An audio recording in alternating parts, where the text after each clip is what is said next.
Pagkalami sa akong higop sa sabaw dira mga tats, kabalo ba mo kung unsa ng sabaw nga akong gihigop mga tats nga gayelo-yelo?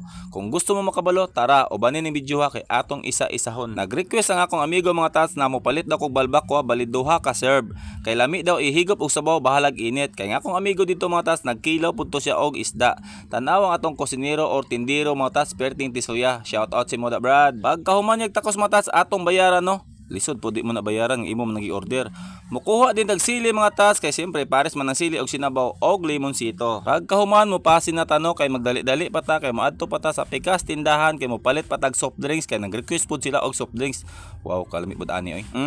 Lami na kong lami pagdali na diha kay imong kauban dito nagpaabot na. Kuhaan na ng soft drinks diha paghuman bayari og pagkatodto dihatag dito sa atong head labor nga si Roy Roy. So kauban ako ning tawhan ng mga tats no dira ko makakwarta og dira pud ko magapugas. Siyempre makakwarta og bugas pares man jud na sa mga tats basta man ni kamo ta ana. Samtang wala pa mi nangaon mga tats amo sang gidali-dali og habwa og ila pong gidali-dali kay nagvideo man day ko ano ako may nagdali kay nagvideo raman ko. Bitaw mga tats pahuman na ng habwa ana mao tong niingon ng head labor onya na ta mangaon og mahuman ng habwa kay ang mananagat mga tats pag gumagabwa manghatag pa nag isda or sud-anon. Pag sud-anon gani ang isgutan mga tats kani libre lang ni sa mga tats sama ng kusinero namo libre lang ang trabaho or kilaw na to diha. Pagkahuman oy unsa man na kabalo naman siguro mag-unsa na.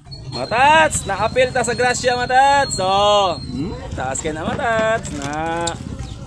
Oh.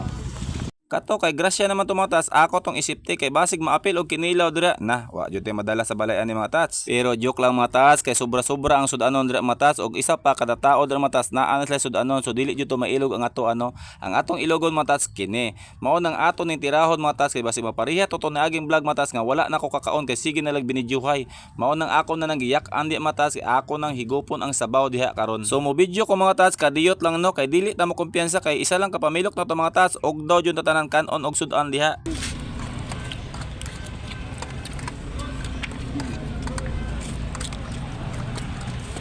Pagkahuman na tog tira sa balbakwa matas ipasa ang kutsara sa amigo kay kinilaw na pod atong tirahon. Kining kinilaw matas dili na ni angay kutsaraon kay kung magpa-cute-cute ka na mao nagiingon nga ayaw na lang jud pag-apil-apilan ng majambol kay mabitin jud ka. Bitaw mga tats oy mabuotan ra ba ni atong amigo mga tats og isa pa mga tats daghan kay nang kinilaw mga tats kiniingon to mananagat kaniya nga daghanan jud pagkilaw kay ubay-ubay pod mo. Kini bitaw ang jambol mga tats matingala jud kanu ngano mabusog man jud ka ngano mag-inilugay man jud. Samantala ikaw mukaon sa mong balay mga tats perting daghan nagsud-an ikaw ra isa mura bagway gana og di makabusog. Tan-awa mga tats wa mahurot ang kinilaw kay perting daghan na og ang kanon mga tats isa nakakaliro with bahaw. Napay balbakwa na to mga tats nga isa ka balde ang sabaw ana. Siyempre mga tats human naman tagkaon magpahilis ta pud ta. Unsay pahilis oy ni kaon gani para mabusog magpahilis na noon. Tarunga guna tatski. Aw joke lang gud oy tan-awa guna tong kauban no gisilbihan pa ta ing ana ta kapinangga nila samot tag maapil sa video. O di ba mga tats?